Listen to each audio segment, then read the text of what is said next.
আরও একবার মৃত্যু আর অব্যবস্থার গন্ধ নিয়ে শিরোনামে ধুবুলিয়া গ্রামীণ হাসপাতাল। অভিযোগ, চিকিৎসার নামে প্রহসনের বলি হলেন বছর 60-এর বৃন্দা ঘোষ। পেটে তীব্র যন্ত্রণা নিয়ে আজ সকালে ভর্তি হয়েছিলেন ধুবুলিয়া থানার বেলপুকুর গ্রামের এই বৃদ্ধ। কিন্তু হাসপাতাল নামধারী এই অবহেলার কারখানায় তিনি পাননি সামান্যতম চিকিৎসাও। পরিবারের অভিযোগ, সকাল থেকে যন্ত্রণায় কাতরাতে থাকলেও কর্তব্যরত চিকিৎসক সৌম্যজিৎ গড়াই যেন ঘুমিয়ে পড়েছিলেন অবহেলার আরামকে দাঁড়ায়। একবারও রোগীর পাশে দাঁড়িয়ে খোঁজ নেওয়ার প্রয়োজন বোধ করেননি তিনি।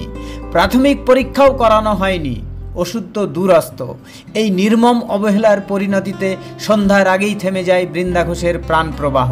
মৃত্যুর খবর ছড়াতেই বিস্ফোরণ ঘটে ক্ষোভের। হাসপাতাল চত্বর কার্যত রণক্ষেত্রে পরিণত হয়। উত্তেজিত পরিবার ও স্থানীয়রা ক্ষোভে ফেটে পড়ে চিকিৎসকের বিরুদ্ধে। শুরু হয় বচসা, ধস্তাধস্তি।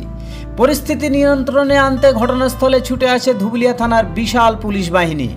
তবে এখানেই থেমে থাকেনি প্রতিবাদ। মৃতদেহ এখনও পর্যন্ত হাসপাতালেই আটকে রাখা হয়েছে।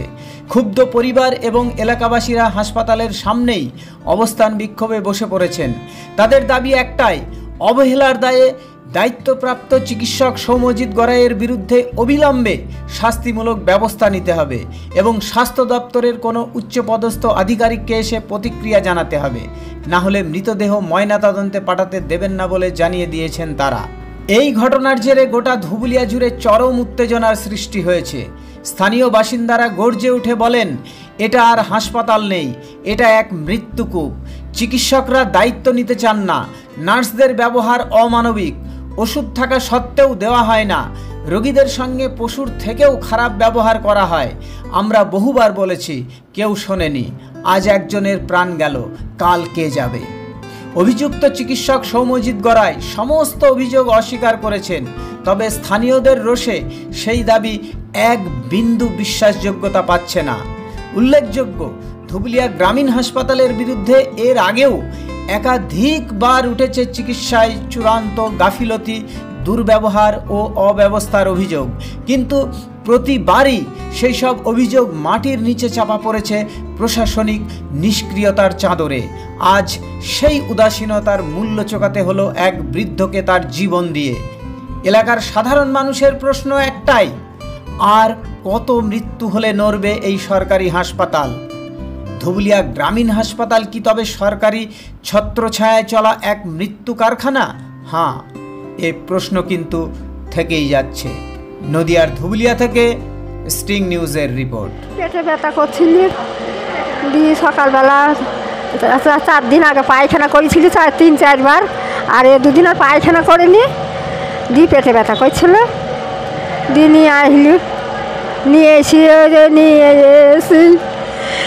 হয়ে গেল। সকালবেলা ভালো মানুষ আইলো, কত কথা কইয়া আইলো। বেলপুকুর, ওনার নাম বৃন্দাবন ঘোষ। হ্যাঁ, বাড়ি থেকে তো আইলো ভালো মানুষই, শুধু পেটের যন্ত্রণা, আর কিছু নাই। পেটের যন্ত্রণা। আমার নাম কল্পনা ঘোষ। হ্যাঁ, আর স্বামী। অভিযোগ হচ্ছে এই ভদ্রলোক প্রায় 70-72 বছর বয়স, সকালবেলা 8টার সময় পেটে ব্যথা নিয়ে ভালোভাবে এখানে এসছেন, কিন্তু কী কারণে জানি না উনি এই সন্ধ্যা 6টার সময় মারা গেছেন। এবং এলাকার স্থানীয় লোক এবং স্থানীয় যারা রোগী ভর্তি আছেন তাদের অভিযোগ ডাক্তারি চিকিৎসা নাকি হয়নি, তার জন্যই ডাক্তারি চিকিৎসা না পাওয়ায় মারা গেছে। আমার নাম আশুতোষ দাস, বেলপুকুরে ওনার বাড়ি এবং আমার পরিচিত। পেশেন্ট পার্টিকে অনেকক্ষণ আগে থেকে পেশেন্ট শরীর খারাপ ছিল, বলা ছিল পেশেন্ট প্রথমে রেফার না নিয়ে যাওয়ার জন্য পেশেন্ট ঝামেলা করছিল যে রেফার নিয়ে যাবো না।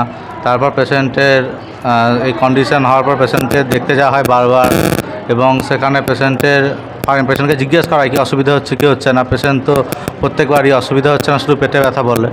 শ্বাসকষ্ট হচ্ছে কিনা জিজ্ঞেস করা হয়, পেশেন্ট সেক্ষেত্রেও বলে যে না, শ্বাসকষ্ট হচ্ছে না, কিছু হচ্ছে না।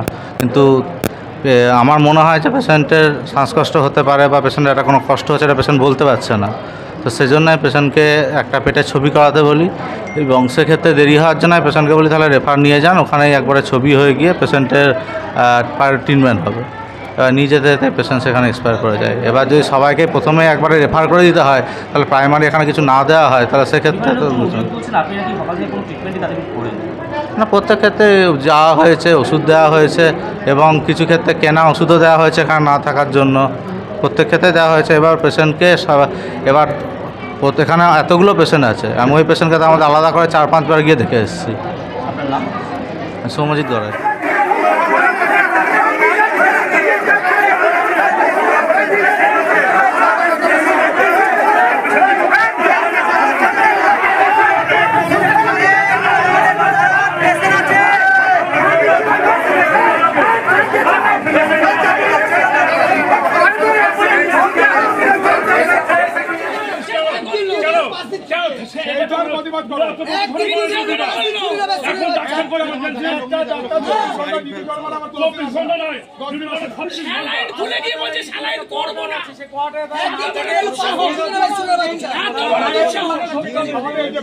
কন্টিনিউ